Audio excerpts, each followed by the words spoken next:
Hi, I've got a question for you.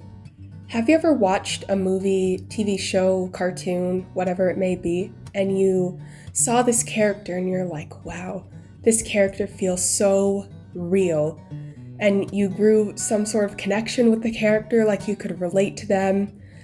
Because I know I've definitely felt it. But have you also wondered, how does the writer of this piece of media get this character to feel so real and raw? Well, I'm going to show you some steps on how to do that today with my friend, Woody the Owl.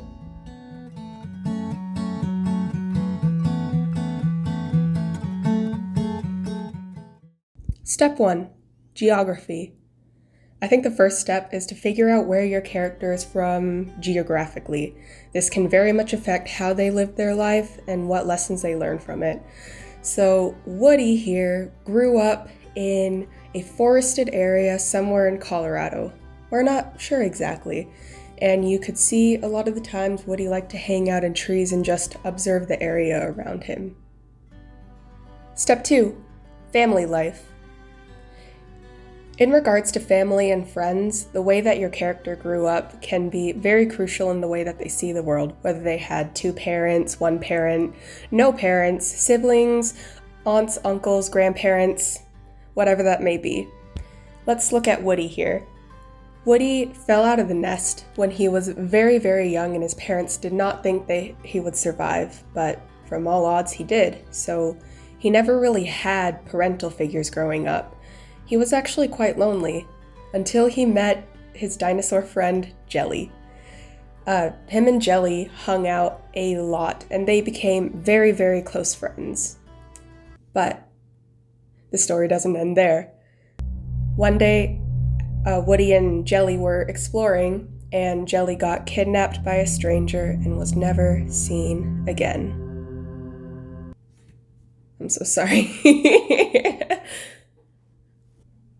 Step 3. Impact.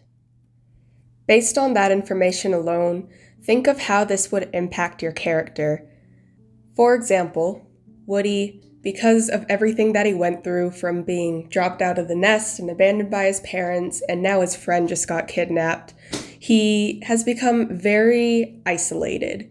He doesn't trust people easily, and sitting up in trees is a very good way for him to isolate himself and be alone. And all of this because he doesn't want to feel that same hurt that he did when Jelly got taken away from him. Step 4. Personality traits. Now, keep in mind when you're making personality traits for your character, they don't all have to be nurture-based. They don't all have to be based off of the backstory and what the character has gone through.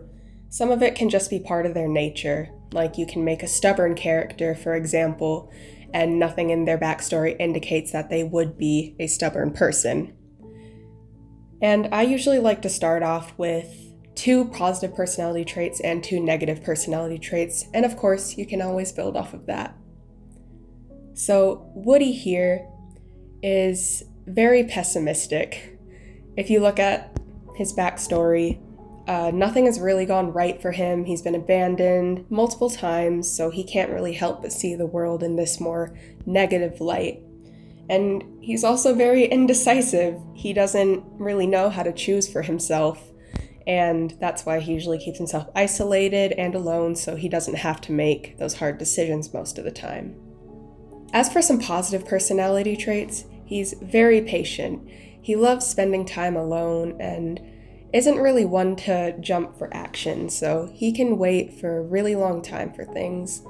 And he's also very empathetic. Whenever he's talking to others, then he can't help but feel their pain, because he's been through a lot himself. Step 5.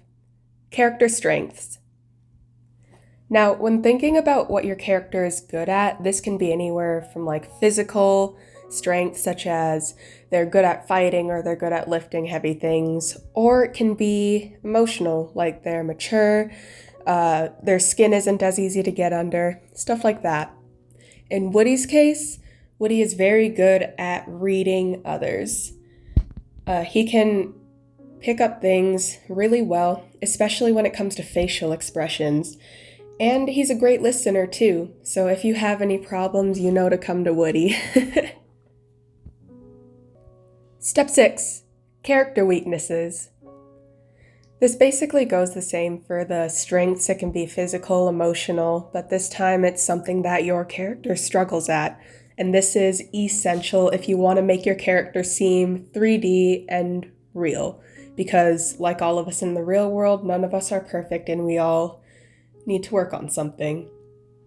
In Woody's case, Woody is very cold. As an outsider looking in, you'd think that Woody is very uninterested and doesn't really care about the world around him because he doesn't trust people easily, and he just really likes to be alone and isolated. He doesn't go out of his way to talk to people. Step 7. Establishing a character goal. Now, just like in the real world, everyone wants something and is working towards something. Otherwise, they'd just be sitting all day and not really doing anything, and that would be a boring person and a boring character. And don't get me wrong, it doesn't have to be something like huge right away. It can be something as simple as, I'm hungry and I want a sandwich, and you can make a really great story out of that. Now, in Woody's case, Woody just wants to be left alone. Sometimes they get visitors, and sometimes he just kind of ignores them because he's like, no, I don't want to have to deal with this, please.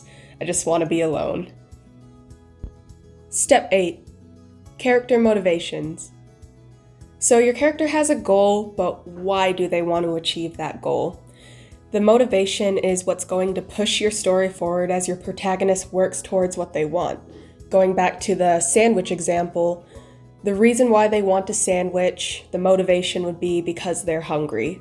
Or maybe it's some special sandwich that they need to bring their parents back to life. You could go anywhere you wanted with it. And Woody's motivation here for wanting to be left alone is because all of his life he's just been let down and disappointed and heartbroken. So the best way to avoid any of that is to live a solitary life alone, and that way he doesn't have to worry about any of life's hardships. Final step, 5 questions. This is just something I like to do with all of my characters, and it just really cements that they are trying to emulate what a real human being is like, and all humans have likes and dislikes. So it's fun to ask them 5 random questions.